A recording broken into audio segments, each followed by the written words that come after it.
Mas, por exemplo, você é um cara anti-esquerda ou anti-PT? Porque você vê algumas vantagens na esquerda. Não, cara, eu sou o Renan. E eu começo falando isso porque se eu criar minha identidade baseada na negação do outro, fica uma coisa ou muito burra ou muito picareta. Eu tenho que fazer através da afirmação do que eu sou e aí o meu grupo através da afirmação do que ele é. Eu me afirmado, tipo, eu sou contra a esquerda. O que isso significa? Para começar, a pessoa tem que definir o que é esquerda. Depois que definir o que é esquerda, você tem que falar o seguinte: quais práticas que você faz que a esquerda não faria? E quais práticas definem você para além disso? E aí você vai começar a perceber que a maior parte desses caras, eles são apenas vazios. Então, um cara que fala, eu sou contra o PT, tá, mas e se teu escândalo de corrupção não é petista? É corrupção ou não é? Aí depende, aí depende, entendeu? Então, eu prefiro não entrar nessa definição. Assim, eu tenho uma perspectiva de mundo assim assado, eu tenho um plano para o Brasil assim assado, eu tenho um projeto para o Brasil assim assado. E essa é a nossa característica. Hoje em dia, se você for olhar em termos clássicos, é um projeto que você vai colocar à direita. Agora, é uma direita que se afirma, não uma direita que é só, tipo, eu não sou tal coisa. Porque eu volto a falar, é muito preguiçoso você só falar que não é. Eu sou anti-PT, eu sou anticomunista. Isso é preguiçoso.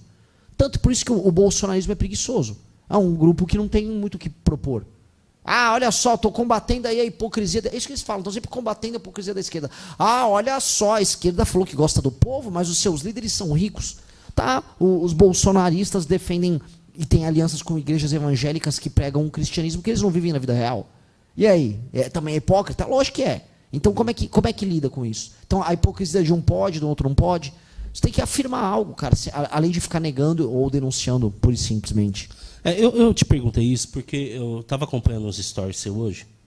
Você falou, estou indo para o Vale do Paraíba, você citou o ITA, você citou o CTA, e você citou a Vibraz, por exemplo. A Vibraz, ela passou por um período de 4 anos de greve e ela acabou o estado de greve agora, essa semana passada, através de uma luta do Sindicato dos Metalúrgicos. E engraçado é que assim, um dos beneficiários foi o pai do Pavanato, que era funcionário da Vibraz. Então, eu queria saber sua visão sobre isso, sobre os sindicatos, se realmente são todos ruins, ou não tem alguma coisa que se aproveita, etc. Veja só, se eu partir da premissa que pessoas vendem sua força de trabalho e pessoas têm direito à livre associação, portanto, pessoas fazendo uso do direito de livre associação, negociarem melhores condições de trabalho é legítimo. Então, eu acho que a ideia de organizações autônomas para negociar valor de trabalho, etc., e condições de trabalho, ser legítimo é parte da minha premissa de um cidadão que vive num Estado democrático de direito. Eu não gosto não só da ideia de unicidade sindical, mas a ideia de que os sindicatos eles terão um monopólio sobre temas e regiões. Eu acho que qualquer um pode se organizar para negociar com uma empresa melhores condições de trabalho. Então, eu acho que assim, é legítimo a organização. O que eu não gosto é o modelo atual, que é um modelo mafioso. Os sindicatos são máfias. Inclusive se matam. Tem um caso agora em Sorocaba, envolvendo o sindicato de prestadores de serviço na área de transporte. É horroroso. É máfia. Um matou o outro. Há exploração do trabalhador, há corrupção nisso. Agora, se houver concorrência, não que não deixará de haver, vamos dizer, corrupção no setor, ou a representação será perfeita. Nunca nada é perfeito. Mas é melhor. Eu acho que a ideia de você ter concorrência e você ter sindicatos que não são voltados à perspectiva revolucionária B ou C. Mas sim, sabe, entender que, olha, temos uma categoria que quer vender melhor sua força de trabalho. É do jogo. É do jogo e não tem problema nenhum nisso. Minha leitura é essa. Tanto que, só para ficar claro, aqui vocês têm um dos piores sindicatos metalúrgicos de todos. Tem um cara que é o cara da GM. Até tem que lembrar, até eu ia gravar um vídeo sobre ele. Tô até esquecendo. É um cara. Macapá, Mancha, Weller. É o Mancha, cara, é o cara do PSTU. Esse cara. Deve ser o Mancha. Assim, esse cara foi reintegrado agora, acho que foi na GM. Isso, Mancha.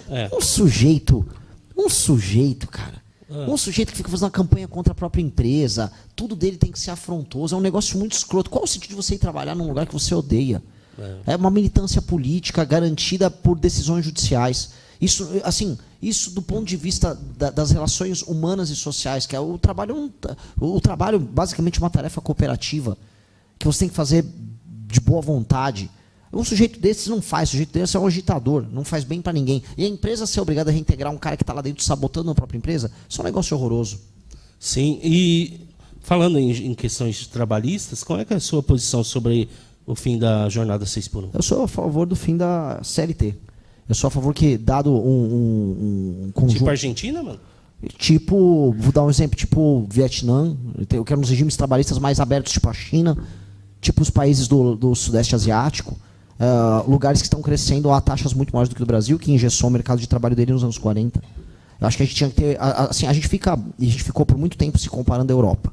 Né? Um lugar que tem uma produtividade muito maior, um capital convertido em tecnologia há muito mais tempo do que o nosso, enquanto a gente não entende que a gente concorre com o México, com o Vietnã, com a Indonésia, com... Mas você acha que isso melhora a vida da população? Mas óbvio. A liberdade laboral é correlacionada com melhorar a vida das pessoas, especialmente... Melhora a vida do patrão. Não, melhora a vida de todo mundo. Melhor a vida de todo mundo. Então, mas aí eu vou ter... É que não quero cair nesses exemplos lacradores, mas por que as pessoas saem de lugares extremamente regulados em termos laborais e vão para lugares menos regulados? Por exemplo, os Estados Unidos da América. Já não estão indo mais tanto. Não, imagina, não estão vindo. O maior problema... O Trump foi eleito com o tema da imigração. Não, o tema central foi a imigração. É justamente as pessoas estão saindo de lugares mais regulados, não só mais regulados, mais pobres também. Mas eu posso pegar outra estatística. Vamos pegar aqui lugares que tiveram um maior crescimento do PIB no mundo nos últimos anos. Vamos pegar a China. Vamos pegar o Vietnã, que teve agora um processo de industrialização. Vamos pegar a própria Índia, que vem crescendo. Compara as leis trabalhistas deles com a nossa. Você está, na prática, fazendo pessoas enriquecerem, melhorarem a vida delas, a economia crescer, as empresas também crescerem, e me parece bom para todo mundo. Você acha, então, que o Milei acertou, tirando... Eu acho que o Milei vem acertando em praticamente tudo. A Argentina era uma economia desgraçada. Se você fosse para a Argentina há 2... Não é que ficou perfeito. Ainda vai ficar muito melhor. Mas o modelo argentino não tinha nenhum sentido. Do que adianta você ficar garantindo direitos que eles não são válidos no mundo real? É igual eu falar que a Constituição brasileira, que também te garante o direito à moradia, direito à educação, ela se realiza só porque está escrito lá. Não se realiza. É uma questão...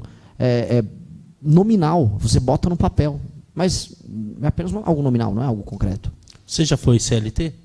Nunca fui CLT, fui estagiário e depois eu, graças a Deus, fui sempre empresário, pequeno empresário. Quando... A família é rica? Não.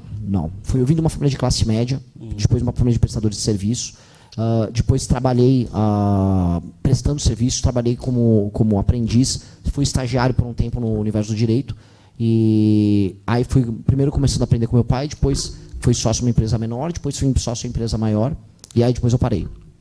Tá, mas... Parei no sentido de trabalhar com o universo de metalúrgica, depois eu fui prestador de serviço. Então você acha assim que 13º, férias, fundo de garantia, isso não deveria existir? Isso deixa para o trabalhador decidir. Eu tenho certeza que, assim, dado que o 13º não existe, o 13º é apenas o salário anual da pessoa que é repartido em 13 vezes e não em 12, né? Porque o custo para o empregador é o mesmo. Mas o empregador não pagaria se não fosse... O empregador ele paga um custo anual que está dentro da planilha de custos dele. Não é porque você repartir, eu posso repartir em 15 vezes o salário do cara. Se o custo ficar inviável para o empregador, ele não vai pagar.